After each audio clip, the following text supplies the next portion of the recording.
ตึง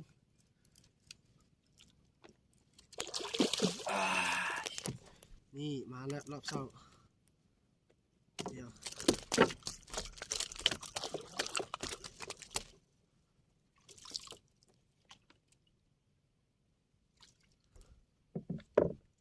นี่ใหญ่นี่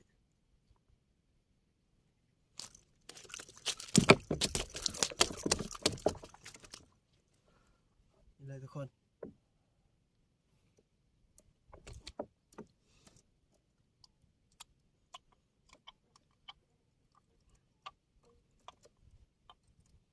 รอบเช้าตีเบ็ดรอบเช้าเนาะ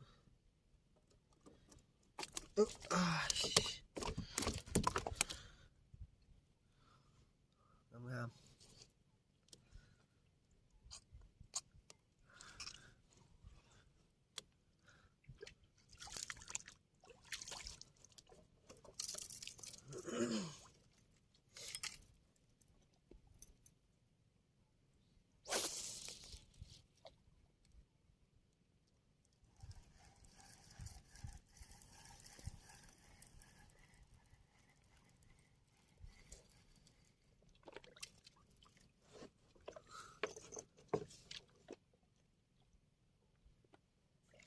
คือตีน้ำเลิกคือ